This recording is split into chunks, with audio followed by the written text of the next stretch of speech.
Alright, so this is the Assassin's Creed timeline. We're going to start with the non-spoiler first. Assassin's Creed Black Flag is the one you want to start on. And then you want to proceed to Assassin's Creed Unity once you reach the part where you're imprisoned in Black Flag. Once you've beaten Unity, you want to continue in Black Flag from the part where you were imprisoned. You want to play Assassin's Creed 3 after you've beaten Black Flag up to the point where Achilles tells Connor the story of Ezio. At that point, you want to stop Assassin's Creed 3, start on Assassin's Creed 2, then play Brotherhood, then play Revelations. Once you've beaten Revelations, you want to stop and you want to pick up an Assassin's Creed 3 from where Achilles is telling Connor the story, and then you want to beat Assassin's Creed 3. Alright, so the non-spoiler is over. Now I'm going to release a spoiler alert. The rest of this is pretty much going to spoil the series and the timeline, but it helps explain why it's awesome. So you start with Black Flag because you are a new employee of Abstergo Entertainment. New employees have a lot of questions. They have a lot of I don't know what's going on, which is pretty much how Black Flag is, because in the modern day story, after part 3, nobody knows what's going on. The writers never clarified. So, you start with your project. You're working on the pirate movie with Edward Kenway. In the course of living through Kenway's story, you meet a man called a sage. His name's Roberts, later known as Black Bart. After meeting Roberts and going through the story a little bit, the character that you play as at Abstergo Entertainment starts hacking these computers with the help of John from IT.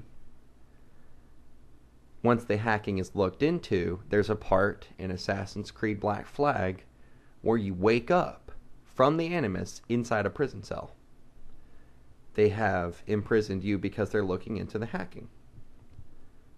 Which goes to say that it is possible for a person to be using the Animus while they are in their prison cell. It is in this way that I say stop Assassin's Creed Black Flag at that point, put in Unity, and just kind of go with the fact that the assassins have contacted you. The assassins are trying to get a hold of you. Hey, look, we know that you're going into the Animus stuff. We know what you're doing. We've hacked in there, and we're telling you the way that it really is. They release information that you end up accepting about something called a Phoenix Project, which wants to look into precursor DNA. And the way that they plan to do that is by getting the DNA of a sage, much like Black Bart. Only the sage that Abstergo is presently looking for diligently is in revolutionary Paris. He was alive during the time and that they're looking for him. After beating Unity, the bad guy, who ends up being the sage that you end up killing, his dead, dry bones are discovered by Arno, and Arno, with Napoleon's help, finds a place for them in a catacombs where they'll never be found again.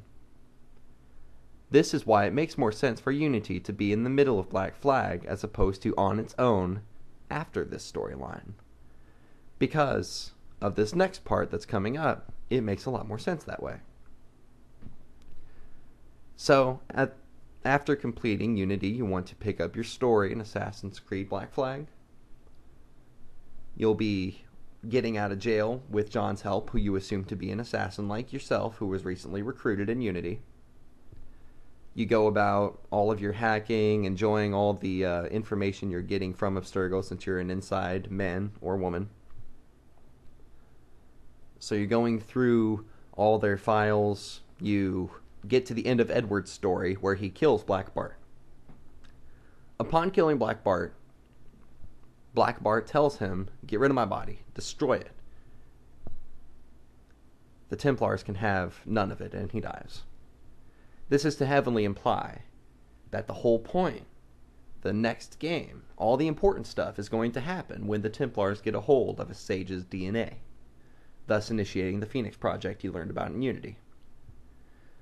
At the end, of Black Flag after that cinematic and after you kill the Grand Master of the Templars.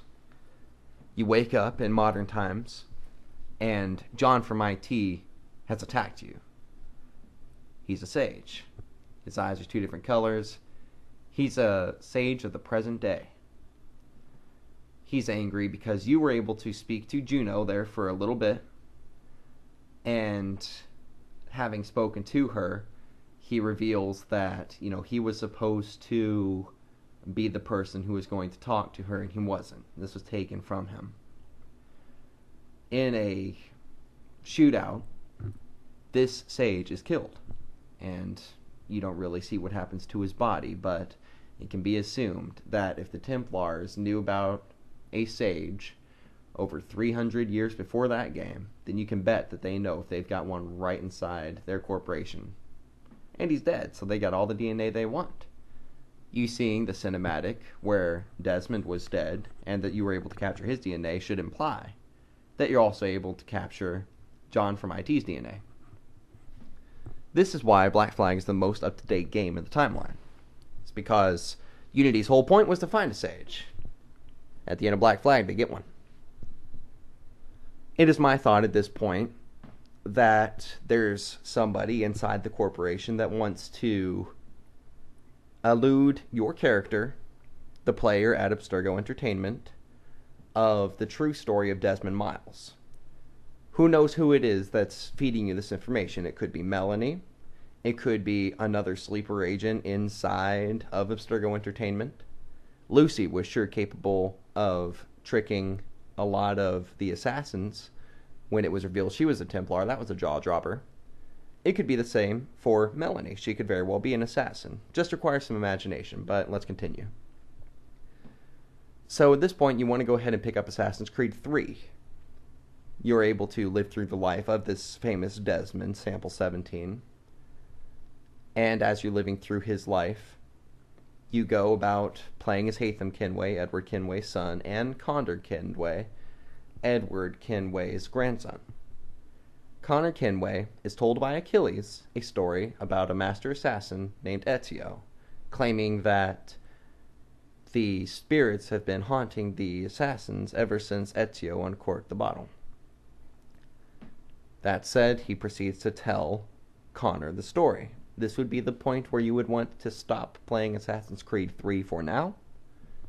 You want to pick up Assassin's Creed 2, play through that, then play Assassin's Creed Brotherhood, play through that, and then you want to play Assassin's Creed Revelations, play through that. Once you've beaten Revelations, you come back to Assassin's Creed 3. We can all remember a lot of stuff in an instant. I like to imagine that while Achilles is telling Connor the full story, that Desmond is just lying there in the Animus thinking to himself, I remember that. I remember when that happened, and his memories are proceeding as such. That said, Connor is now apprised to Ezio's story, and through that, your player from Abstergo Entertainment is apprised to Ezio's story, and more of Desmond's, as a matter of fact. You proceed to the end of Assassin's Creed 3. There, you are able to, through Desmond's eyes, see that you have two options. One is to free humanity and to destroy most of them, or to save humanity but enslave them. It is at that time that Desmond makes the Templar choice, and he chooses to have humanity enslaved by Juno so that they can live. In this essence, at the very last moment, with his final action, Desmond becomes a Templar. The world is saved thanks to Juno's Aurora. Only a few volcanoes sprout up and some blackouts.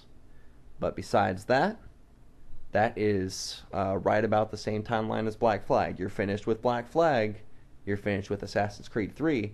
Your character, Abstergo Entertainment employee, is all caught up and ready for Syndicate. I'd like to thank everybody for listening to this video and watching it. If you have any comments, any thoughts at all that might make the playing experience of the Assassin's Creed series any better, it'd be great to hear them and share them. In case you're wondering why Assassin's Creed 1, Assassin's Creed Liberation, and Assassin's Creed Rogue did not make it into today's lineup, I don't find it necessary to play through Assassin's Creed 1 twice. It's very slow going. It's very sluggish. The control scheme's very difficult. All in all, just an uninspiring waste of time for anybody who's a master of the series. Liberation I have not yet played personally. I apologize for that. I did not own a PS Vita, and I do not have the PlayStation capable of playing Liberation right now.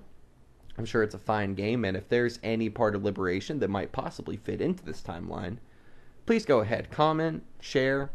I'd love to hear more about the game. And as for Assassin's Creed Rogue, the reason that did not make it anywhere in this video is because it is heavily hinted at that the employee that you were playing as in Rogue, aka Numbskull, is indeed not the exact same person that you were playing as in Assassin's Creed Unity and or Assassin's Creed Black Flag. It's in this way that by leaving out Part 1, Liberation, and Rogue, we're able to tie together 6 out of 9 of the video games within the series, and leaving us salivating for Syndicate when it comes out. I'd like to thank everybody at Ubisoft for creating these fine video games and taking the patience with us, the fans, in writing such an epic storyline. I'd like to thank the fans who continue to purchase the games and support the staff. They're doing a great job and working really hard to earn back their respect and love from their fan base. And besides that, that's the Assassin's Creed timeline as I see it makes the most sense.